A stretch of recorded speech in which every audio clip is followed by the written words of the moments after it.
Hey everyone, welcome back to Google Workspace Recap, your number one source for everything Workspace by the tabGeeks Network. My name is Jesse Nolan, my co-host is Steve Larson, and we're here to help you keep up. This is going to be a little bit of a spicy episode this week as we get into the debate around threaded chats. Steve and I disagree on this one. There's no debate. So stay tuned.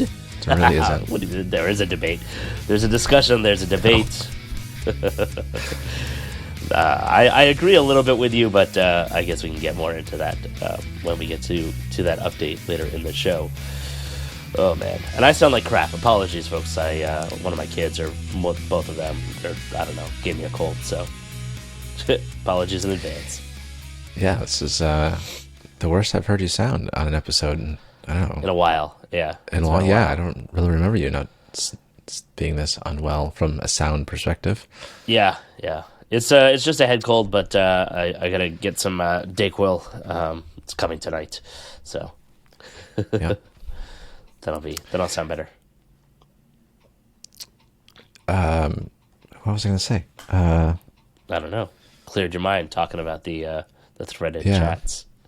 Well, that's what it's all about today. That's the big topic this week. It's the big one. So, well.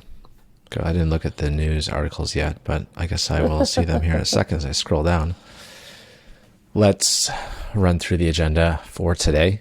We had 3 silent releases in the end of week recap post. It's improving filters in Google Sheets. There's ways to programmatically manage and apply Google Drive label taxonomy changes now.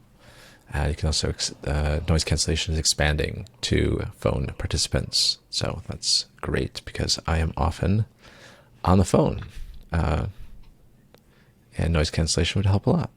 You're the guy calling in on the phone, or you have other people calling in? Well, okay, yeah, no, right. This is for the dial-in participants, right? It's not mobile. Oh, mobile has worked for a long participants. Time. Yeah, I know. Yeah, so it's mostly I am on the mobile device, dialing in through the app or connecting in through the app. So. Yeah. Rarely am I doing phone dial-in. But those who do dial-in with phone are the worst offenders of loud noises on a call. Right. So this is a very, very, very welcome addition. Mm-hmm.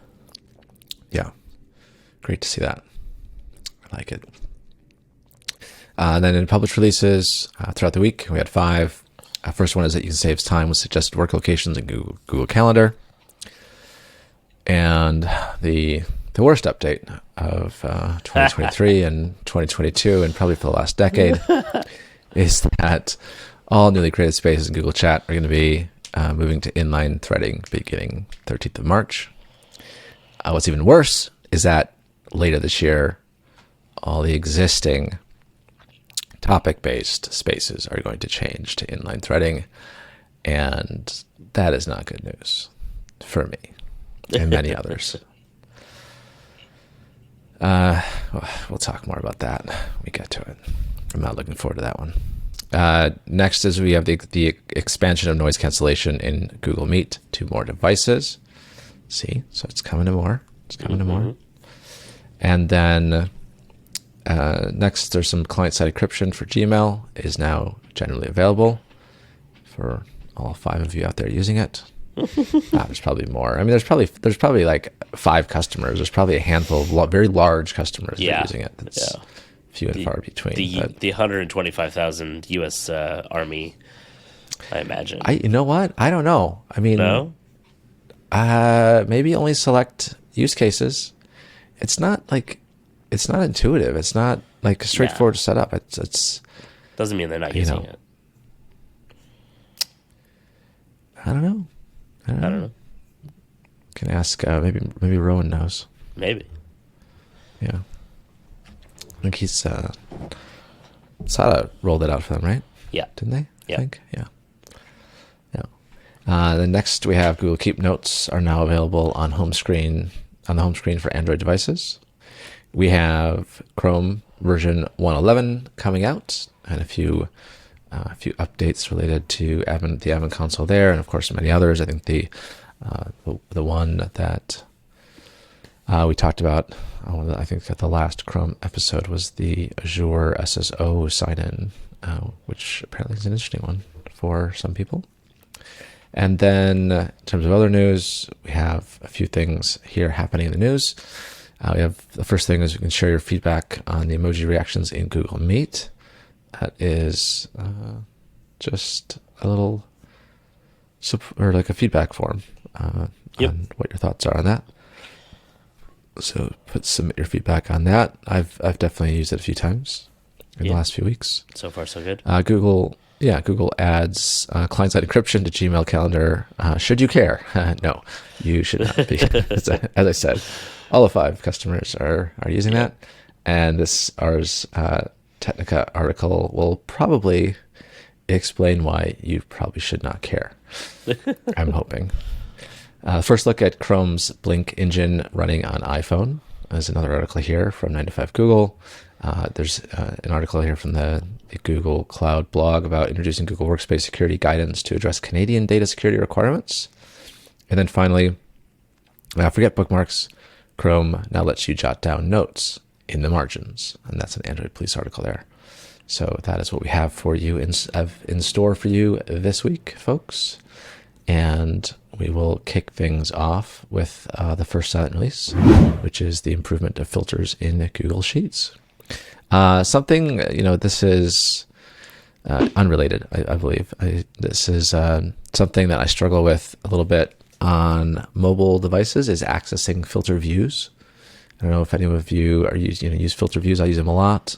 Yeah. And I can't access them on the mobile devices. I haven't figured out how to. If you can, if anyone knows how to do that, let me know. But I can only leverage the standard filter, the filter for everyone functionality on the mobile device. I can't find a way to access those filter views. So that would be a nice little feature to make available because I use them a lot and use Sheets on my phone a lot. But this one here, filter and filter views helps you analyze those the data in Google Sheets, and this is one of 2 updates here. First, there'll be a summary of rows remaining after a filter is applied in Sheets, so you'll be able to see the number of rows that are displayed in the bottom right margin, and that will help you know immediately whether you are looking at the entire data set or just a subset of it. And then second, with the new option to directly apply filters from the right-click menu, filters are now more accessible and discoverable, but not yet discoverable on mobile devices, unfortunately. This one is rolling out to rapid release domains right now, and then scheduled release domains will start getting this starting the 15th of March. And note that they are showing off the, terribly tiny GIF, but I beat you to it. I was going to say. You can take it. No. I was going to say, because we were complaining last time about, the side-by-side of Google Sheets in the new Zoom functionality. And we're like, an animation would be a little bit better to recognize the differences. And lo and behold, our complaints were answered, and they're showing us an animation. I was going to say that they're using the new announced today that we announced a couple of weeks ago material design update in this. Well, that too. Yes. Or GIF. Yes, I think there was an announcement about that today, right? That's going what GA? I said. Yep. Oh, yeah. Now we can officially talk about it, as opposed to before we could officially talk about it. Next, we have that you can now programmatically manage and apply Google Drive label taxonomy changes. And this is a follow-up to the Drive Labels API, which now supports the taxonomy management, which will, of course, enable admins and developers to programmatically add, modify, delete, publish label taxonomy changes. So this is going to be available, of course, to all of those that have access to labels. So just certain ones of you out there that will have access to this in the API as well. And if you want to learn more about that, we'll have the link for you. And then the expansion of noise cancellation to phone participants is now coming. So for select Workspace editions, participants who dial in by phone will have background noise removed from their audio. And that will just help ensure a quieter, calmer, more seamless meeting for those dialing in from the phone. Not those dialing in from the app on the phone, but the phone number. Good old classic dial-in. Old school. Yeah. Yeah, exactly. And limited release for that one. So that is going to be available to Business Standard, Business Plus, Enterprise Essentials, Enterprise Standard, Enterprise Plus, Education Plus, the Teaching and Learning Upgrade, and frontline customers only. And then next on our updates here throughout the week, we have the first one being you can now save time with suggested work locations in Google Calendar. So expanding upon the already announced feature from a little while back in August 2021, ages ago. So this is an additional update that'll help easily define your work location a little quicker with these suggested work locations based on your recent locations. And you can start to choose a location there as to where you're going to be at. I know it's super important for me because I'm often, moving around. I'm sometimes at home, sometimes in the office, sometimes out and about. So this is very helpful to let people know where you're going to be and if they should expect you, in person or not. The working location is on by default from the admins, but can be disabled.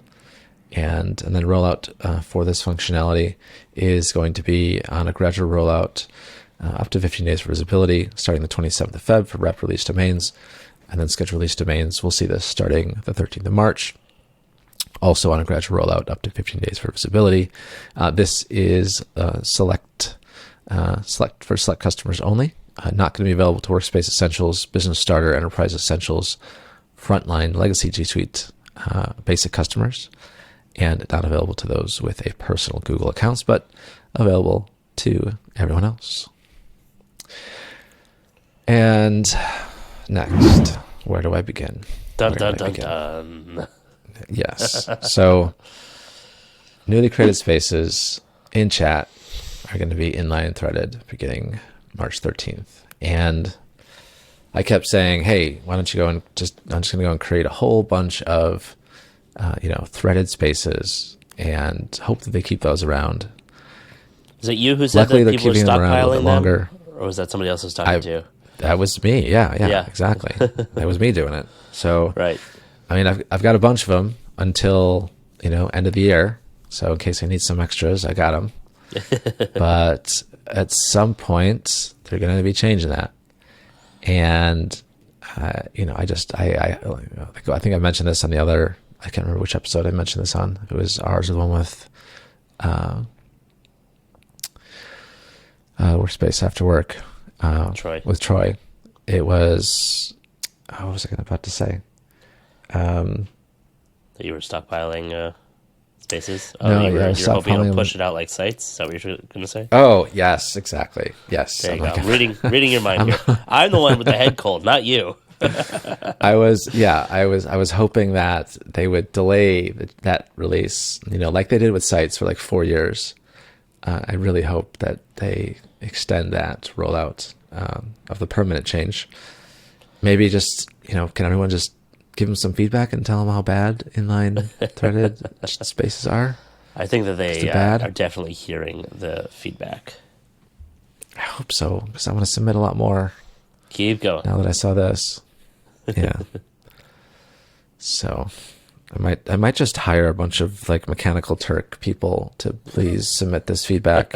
And honestly, Mechanical Turk? Yeah, I think so. I think so. I haven't looked at it in a long time. Hire a bunch of people for like, $5 an hour, something like that. I don't know. $5 an hour is a lot in some places. And spam here's a whole bunch of like pre-built set phrases. Just copy and paste one of these into the feedback form and do it 1,000 times, please. Pretty sure Google will ban you. No, because hopefully it'll all come from different locations and different devices now that everyone works from home, right? Yeah, still.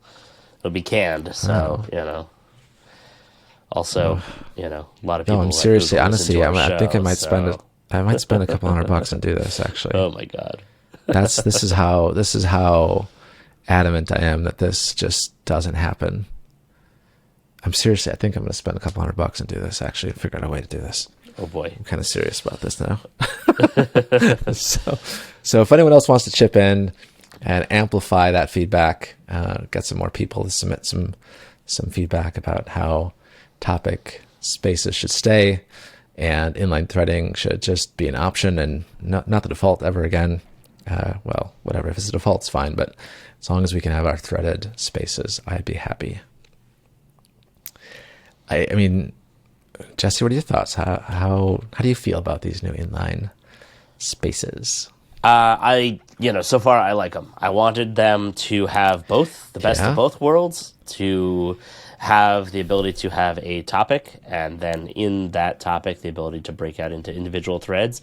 But honestly, I feel like this is going to be used more by people instead of topics. Topics had to be clearly defined, like you and I have said on the show before, where you put in bold, you put the title of the topic, so to speak, the topic at the top of it. You did. You had to think.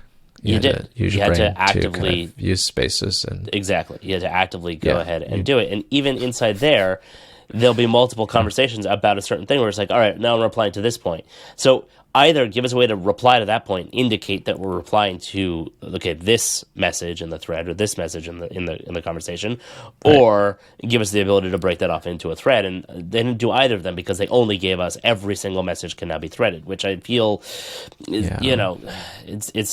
it could definitely be better. I am with you there, and I think that this should have been baked a bit longer before they went and just put the hammer down for everybody, so to speak. And it is nice of them that they're going to give the spaces that are already created as threaded a little bit of time. That may just be because there's engineering resources that have to go into it before they can actually implement it.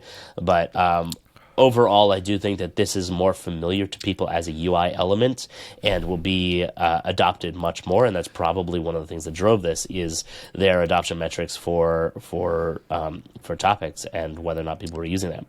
I don't know, I've seen in some conversations I've been with, people didn't even realize that's what they were for, or, and these are admins I'm talking about. Or they said, no, we just don't use them. We just kept creating, we created a space and it was just a straight, thread, or even a group chat, which is still a thing, right? You can still do group chats that aren't a space, which is kind of like, why? Like, why not just create a space? I would never create a group chat these days. And then when you're in an event or, you're in a meeting that is on Google Calendar and you click the very helpful option, message everybody, it creates a group chat. Doesn't dump it into a space, those are in my regular chat space, which I don't usually see because I have the top 10 people that I work with on a regular basis, pinned over there, and everything else is below. So if I miss that notification, it may be a little while before I realize, oh shit, there's something, down below there that actually, that I haven't answered yet. And so that's, I think with, is you okay there? I had to get my security key. Oh, whoops. I think that, with the greater adoption of spaces, we're going to see more people taking it on, and I think that this is going to be easier for people to digest, and I think that's where they're going. Now, is it going to look like Slack entirely when it's done? No, because Google likes to make things googly, but I do think that we're about to see a lot more features coming over from that side of the business, and, honestly, it's about time. Chat has been such a lame duck for so many years, and they finally kicked it into high gear, and even that they're taking it slow. And I understand that there's 1 billion or 5 billion or whatever users. Steve's having a hard time over there. I understand that there's 2 billion users that are using these that they have to account for and have to be careful with rolling these out. But that being said, it's I guess where I'm going with that is just get moving. We want to use this product. We're pushing people to use this product. We're continuing to use this product over other products. And before Steve makes the jump with his organizations over to Slack, maybe just crank out a bunch more features a little bit quicker, so that we don't all begin to just get frustrated here. That's the other thing too. Is I'm tempted to just start using Slack more. I know you said that last week. I hate that. And they put in some really cool features, like the synopsis feature, the summarizing AI feature. That's super cool. I know, I've had that for 2 years. Not everybody's had it for 2 years, but that works really, really well. Slack doesn't do that, does it? I don't think so. That's a really awesome No. feature for me to at a glance go, okay, this is what's going on. If I have been, on site not paying attention to my chats all day or whatever it is, like that's great for catching up real quick and just prioritizing what I need to see without reading through 300 messages, for example. And I think that's the Googliness of it, right? That's what Google does, is it applies incredible machine learning and AI type features to existing features to improve them, and then go on and invent new ones from there. But I think they need to do more of that here, but also more of catching up to the norm. And that's the problem that they have with Meet. That's the problem that they have here with Chat. That's the problem that they have with the fact that they don't actually have a decent community forum platform and are using everyone under the sun for each of their other individual internal communities. Like, and then we've got the whole, we actually were talking about having some folks come on to debate this even further, to discuss this even further, because now you've got the whole currents migration that's happening and the features that aren't rolling out there, and it's just like, what? Why? What's going on here, man? So faster rollout of features for this, and a better, catching up of features to the industry standard, and then applying the Googliness to it, I think needs to really pick up pace. That's my. It's only since May last year was the chat summaries, but still, it seems like it's almost been a year. Yeah. But that being said, it's 2 years ago since they announced the unified interface, and we're still not seeing all of the features from it that came out. Yeah, announced 2 years ago. But that's another downside, is the interface of the way that these inline threads impact, like the way that I'm working, because in order to see the responses, you have to open up like the third pane now, which means chat has to be an entire window on its own rather than just, kind of like a more narrower side panel. And when you have 5 accounts and 5 different chat windows open, it's okay. I do have a 43-inch monitor though, so yeah, that's what I was going to say. Also, you're an edge case. Most people, they work in maybe 2 accounts, personal and work, work and passion project or whatever it is. And usually you only have work open at once, and that is the intended design, is to have it only on one screen. Now, most people have 2 screens, or like you and I have larger, wider monitors, whether it's a TV or a big ass monitor in your case, or an ultra wide in my case. I do make a point of using the chat PWA on a separate one of my older 27-inch monitors over here to the side, because that way it's always open. And I do have it wider than most of my other windows here, so I can accommodate all of that. But that, that's the use case, right? That's how it's designed. That's the UI element. In fact, they want you to take it a step further and just have everything in the Gmail tab. But my email to me is still something that I multitask with while I'm chatting, and it's more of an inconvenience for me to have them combined, because I'm doing a lot of rapid switching between them, click in and out of emails to spaces or to chat and whatnot, and so it just slows me down, which is why I have always been a big fan of the PWA. But let us know what you think in the comments, folks. There's a lot of work that can be done here. They have done a lot of work so far. There's a lot of good information in this post. And as Steve said, specifically, all spaces that were created on or after March 13th will be inline threaded. And starting on that date, the option to organize the conversation by topic will no longer be visible when creating a space. So stay tuned, I guess, for all of that. And then, the spaces that were created before with threading are going to be migrated. So stay tuned. And like Steve said, until then, stockpile the ones you got. I actually want a early migration option, because I want threaded that badly on my regular, topic base, but they were called threaded spaces. Yeah, I do, because having threading is more valuable to me than topics, because a thread can also be a topic. Right, see, I don't think this is our last episode, I think. Sorry, we can't be friends anymore. Oh, no. All right, Steve, you're fired. Very well. All right. What's the date that the other migration is happening? The other spaces? I was just looking for it here. No, just later this year. There's no specific date yet. Okay. Yeah, so I hope it's very late. What's gonna happen? It's gonna be typical like updates that I don't want to come out soon. Later this year is gonna be like June and not December. I want it to be December 31st. Later this year, please. No, it's gonna be like June. Steve 1st. wants it to be Q3 2024. pushed out 16 times. Yeah, exactly. 2030, that'd be a good year. Yeah, right. Good luck with that. I'm going to try. I'm trying. Okay, I'm telling you, I'm okay. going to hire a bunch of people. Make sure to put Let that you in know your how that Mechanical goes. Turk updates there. Is please don't deploy this until 2030. No, don't ever deploy it. Don't ever deploy That's it. fair. That's fair. Yeah. I think your money would be better All right. spent finding out who's on that team and taking them out to dinner. I mean, I'd probably enjoy that more, but Yeah, right? Me too. It'd be a lot of work to find out who that is, but Well, you know, all right. You know what? if I'll you're leave that in this the comment. I'll leave passionate that in about my it, Yeah. yeah, like I said, folks, please drop your comments down below on the YouTube side, or hit us up on Twitter. Let us know what you think and how much this is impacting you, and what we missed here in our discussion. Talking about the feature rollout here. Yeah. Onward. I just got signed out of all my LastPass stuff. I was increasing my password iterations. That's because you shouldn't be using LastPass. I don't know. I just got off LastPass as a Yeah. result of this. Yeah, there's no hope, Gotcha. no going back for me. Absolutely not. I was weary about staying on it after the last one, and it was one of those it's harder to change than it is to just stay on type things. And now it's like, Right. doesn't matter. Does not matter. I have 1,000 passwords in there, literally 998 passwords in there. Yeah. It does Yeah, not I've got like matter. Every single 1,300. one of them Yeah. needs to be changed and moved over to the new platform, which we selected Keeper, and we're going to be going with them. So, yeah. Okay. Yeah.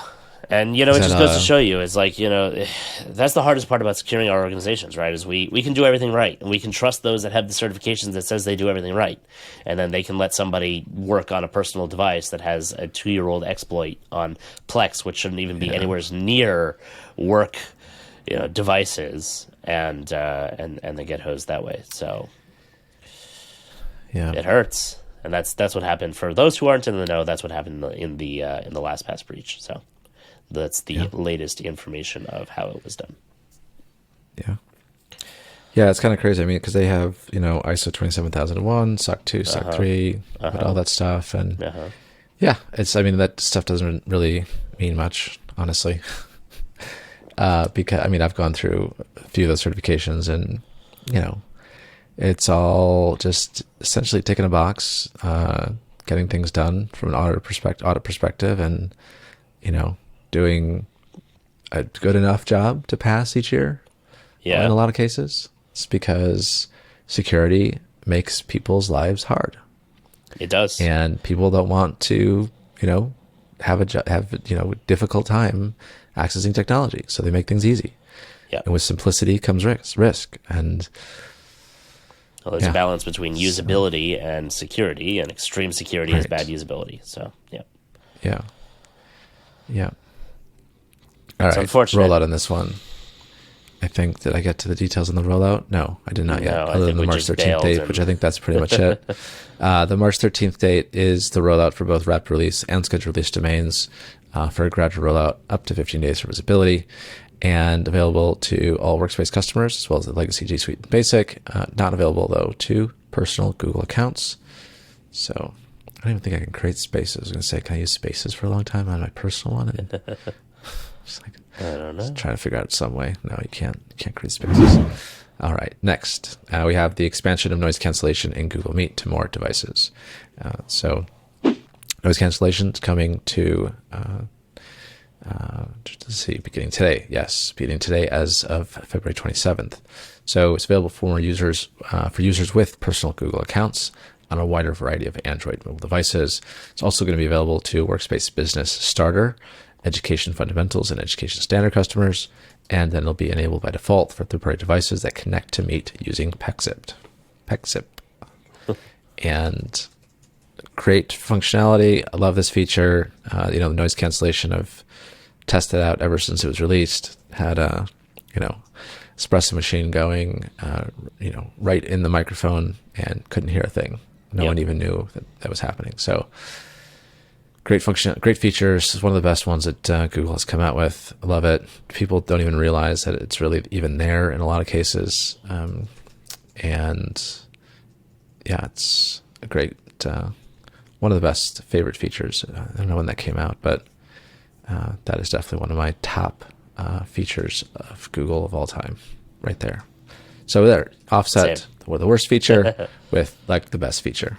So rollout for this one starts the 27th of Feb, but for both rapid release and scheduled release domains on an extended rollout, potentially longer than 15 days for visibility. And next, we have a widely used feature now generally available, client-side encryption for Gmail. And yes, so for those of you that are Workspace Enterprise Plus, Education Plus, I have no idea who in education is using this. I mean, if you know anyone in education that's using this, please let me know, because I mean, yeah, I don't know how you'd get education people to use this and understand it. But maybe I'm wrong. I don't know. Maybe I'm wrong. Yeah, Education Plus, Education Standard customers. So like half of the products are, 2/3 of the products are for education. Maybe. I mean, every school that I've been involved with, from like my kids to where I've gone to school, security is like the last thing on their minds. They want to make it so simple to log in and to get access to things. Yeah. I mean, I remember, I think at one point my kids' schools they allowed security keys. So I'm like, hey, add security keys. And then they made a change and they couldn't use their security keys anymore. They like disabled the use of security keys on the kids' accounts. Yeah. That's rude. Yeah, it was. So this is, of course, that extra level of encryption where Google doesn't manage those keys and the encryption of that information. And it gets put into the hands of the user in the organization to encrypt and decrypt that data. So if you are one of those orgs and you've implemented it, I'd imagine you've gone through some extensive training and also extensive setup and configuration of this feature if you're an admin, because it's, you've got to involve some third-party tools. You've got to either build your own kind of encryption management and yeah, as I said, not the easiest of features, especially from an end user perspective. It's hard. I mean, it's hard enough to implement as an admin in a lot of cases, but yeah. All right. Getting to rollout pace in this one, it is available to rapid release and scheduled release domains, available now, as that announcement was made. And again, just those Enterprise Plus, Education Plus, and Education Standard customers will have access to it.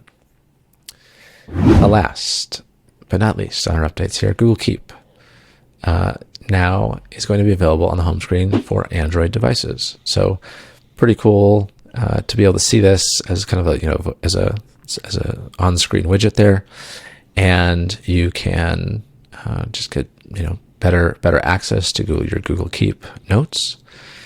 I am a big user of Google Keep. I have a lot of little Keep notes, I guess you'd say, and share them with people, collaborate on things within there. Sometimes just a little bit easier to use, especially on mobile devices. So here is a way that you can access those items a little bit quicker and easier. Rollout for this is going to start on the 2nd of March for both rapid release and scheduled release domains. And this is coming to everybody out there. So you'll all get access to that one. And let's see. That's all for the updates on Workspace. As I said, we also have some updates here coming on Chrome version 111 that is coming soon to a device near you. And some of the notable features that I mentioned earlier was that Azure AD single sign-on coming for these endpoints. Let's see what else is interesting, worthy of a note here. There's going to be some new and updated policies in the Chrome browser. That is, in regards to management. There's some remove policies as well. And there's also something in relation to Chrome browser cloud management subscription. Let's see. Yeah, interesting to see how this Chrome browser cloud manages subscription. Interesting. Okay. I wonder what that's all about, because that was free to use anyways. Be automatically added to all admin console accounts. Use CBCM without the subscription. Okay. I didn't know the subscription was even needed for CBCM. Okay. In terms of admin console updates, 2 new ones here. You can configure print server policies with Google Groups now. And there's a whole bunch of new policies in the admin console. So things like Lens desktop NTP search enabled, send mouse events disabled from controls, form controls enabled, user Borealis allowed. So I don't even know what Borealis is. I mean, it sounds like something, related to space. I don't know, not space, but like the Borealis lights, right? So, like I said, space. Yeah. The auroras. Well, yeah. Let's see what this is. I'm trying to look at the details here. What is this? Policy. I don't even know what this is. Not familiar with it. Yeah, I don't even know what this is. But apparently there's a new setting for it. Cool. I don't know. I'm trying to see. Stream gaming. That's what it's from. Steam gaming. Steam gaming. That's what Cute. it's for. Gaming. Oh, Yeah. I knew I had heard that before. That's right. That's what it's in relation to. Yeah, obviously you can tell I don't game. So Same. yeah.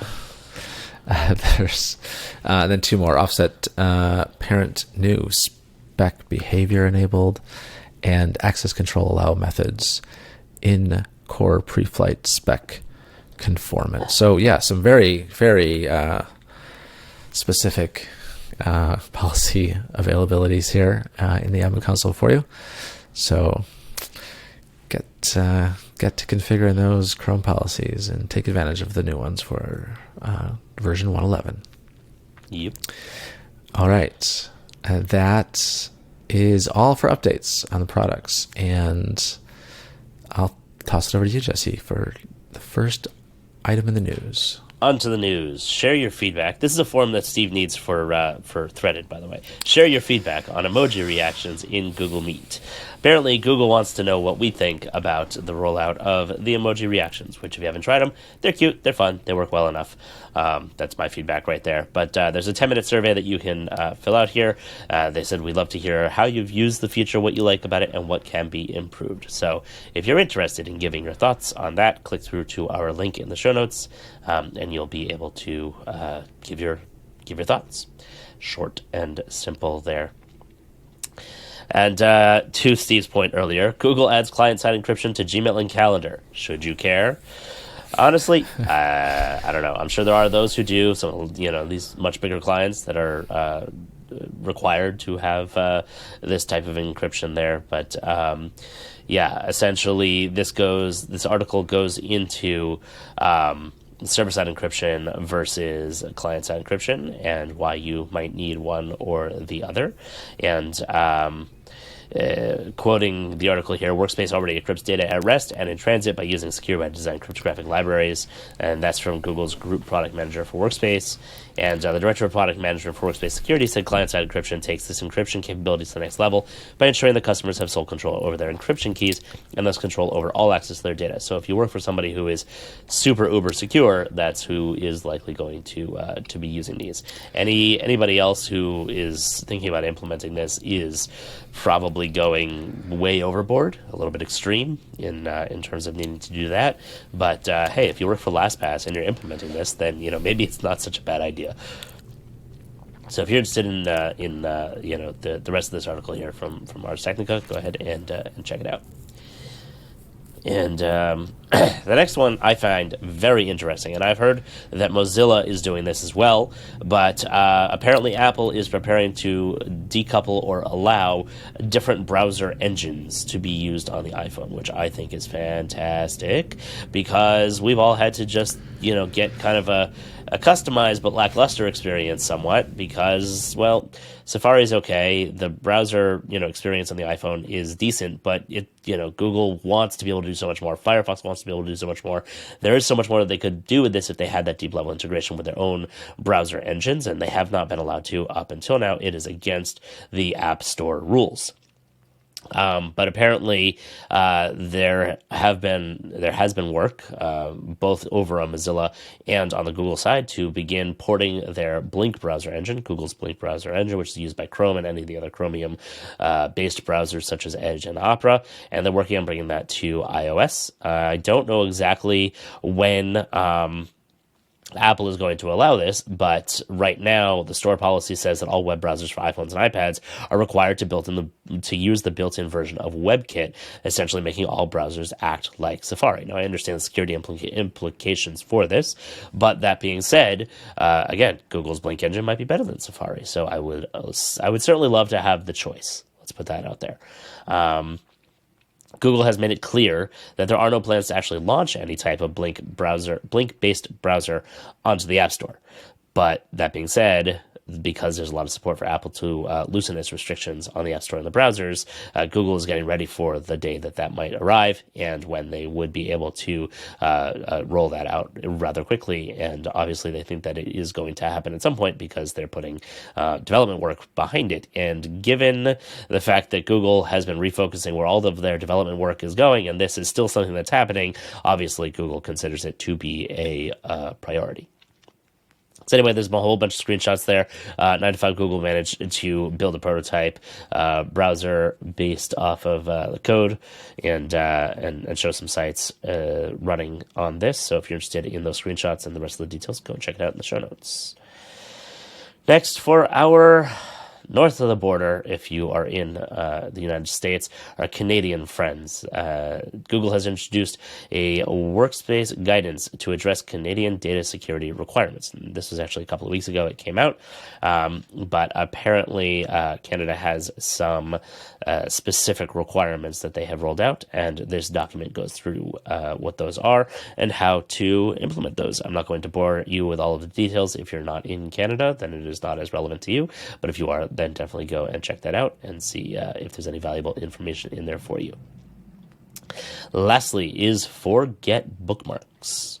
Google now wants you to, in Chrome, add your notes in the margins. And this is pretty cool.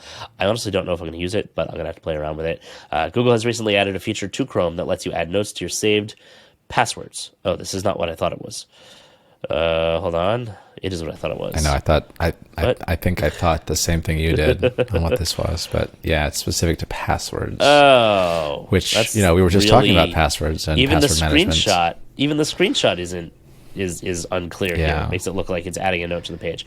All right, so that's a very misleading. That's what I thought too. Headline there, Android Police. That's not what this article is about at all. All right, if you are storing your passwords in Google Chrome and you would like to write a note, as for example, when and why you changed your password the last time it was, you can do that on the passwords in Google Chrome. But you know what? As I go through the bottom here, I do see them adding notes to the page. So I think to the page. It's right. Could be. That's bizarre. It does appear that you can add a note to the side of the page. However, it does not allow you to notate where you are writing this about. You can't annotate specific text. Like, for example, if you right-click, you can link to that text. You can't do that with saying that this note is for that text. So I guess just something to help you with doing some research and notes on a page that you're writing down, so you don't have to have it open in a separate window. But then where does this show up? It's not like you can export it to Keep or Docs or anything. It's just in Chrome as notes. So I think it's very early days for this feature, just looking at it here. And I think that, first of all, it's in Canary. It's not even in beta. So you won't see it, likely, unless you're in the Canary channel and want to go and try it out. For those who are not familiar with the Canary channel, that is alpha, which is pre-release. Beta is pre-release. You would have to enable a couple of feature flags in order to turn this on. So I don't think this is relevant for most people at this time, but hey, it's good to always see what's coming down the pipe, and I do like Google continuing to innovate in Chrome. So keep up the good work, everybody. And that's it. That's all for this week. I'm going to stop talking now and go take a Ricola or something. Send us your questions and comments on Twitter at Workspace Recap, or if you're over on YouTube, drop your questions and comments below. And let us know your thoughts on everything we said earlier here as well, and especially the conversation around threaded topics, conversations in Spaces. Hit the subscribe button if you would. Give us a thumbs up, leave us a review, 5 stars, favorite podcasting platform on YouTube, etc. That's all for this week. We'll see you next week on Workspace Recap.